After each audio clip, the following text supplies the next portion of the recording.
Assalamualaikum lur dulur penikmat zikir dimanapun berada. Ini kampungnya Bagong, sentra produksi bunga mawar.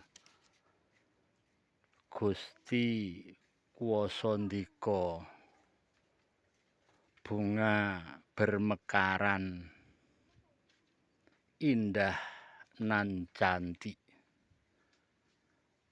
Gusti Kuwasa Ndika, kula zikir eling paduka. Gusti Kuwasa Ndika, kula sujud ngaji nyambut gawe. Gusti Kuwasa Ndika, kula bekti wong tuwa, keluarga, garwa, putra, tangga. Gusti Kuwasa Ndika, kula poso Ramadan, kula zakat, kula kaji.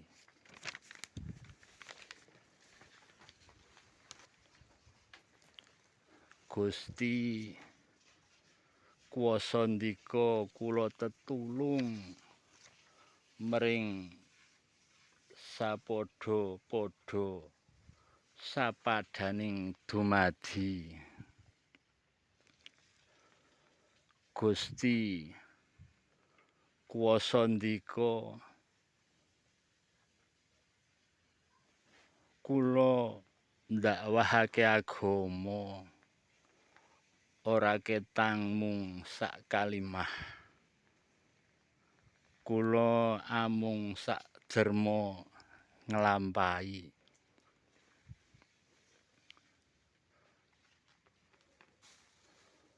Lur dulur sobat zikir,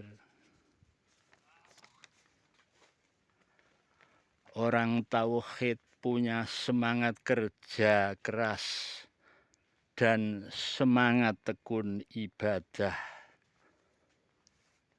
Kerja keras, hidup sederhana, gemar menabung. Lur dulur, puncak ilmu iku ilmu ma'adzikir. Ilmu sing ndadekake dzikir ing Gusti, taat ing Pangeran.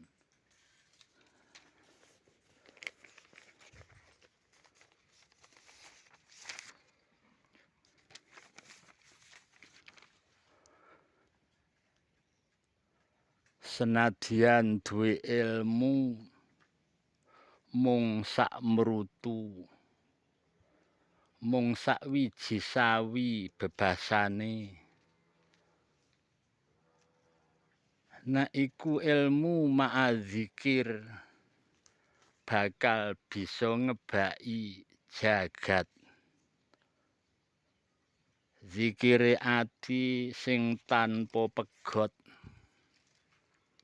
akan merasakan bahagia sejati.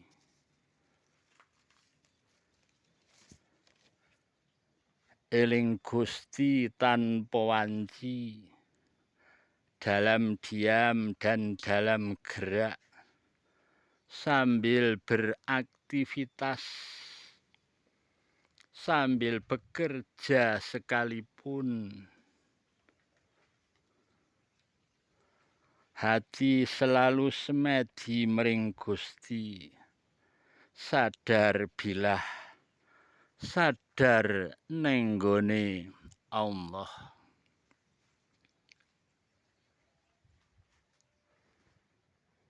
Lur dulur, makarya tumandang gawe, njangkahake sikil, sikile njangkah tangane kumlawe apa sing dicekel nyebuta asmane Gusti kanthi temen tekun jujur sabar tulus ikhlas percaya ngandel ing pangeran rejeki mengalir banyu mili lur dulur awake dhewe iki jagat alit mikrokosmos ibarat sebutir pasir di samudra luas ibarat debu mung sak debu kang kumambang ana alam raya makrokosmos senadyan mung sak debu kalau tersambung pada Tuhan pada Sang Pencipta akan berharga bak mutiara yang tak ternilai harganya janmo luhur.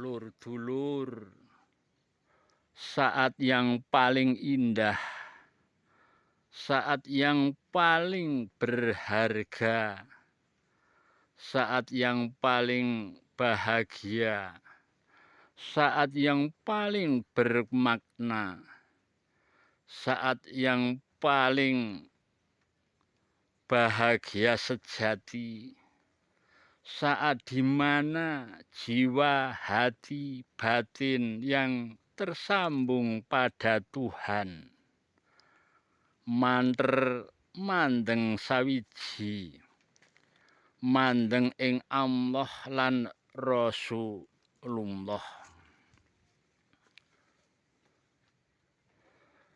Gusti kuwasa ndika sakureping langit salumahing bumi sak njabane jagat sak jeroning jagat sangalam donya nganti tumeka ngalam ngaras lur dulur sobat zikir tonton terus video yang perdana sampai video ini mbok menawa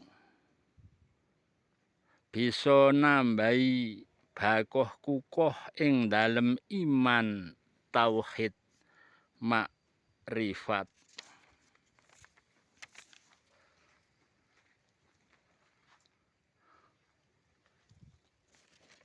Mohon maaf kalau ada tutur kata yang kurang berkenan di hati dulur-dulur semua. Terima kasih. Wassalamualaikum warahmatullahi wabarakatuh.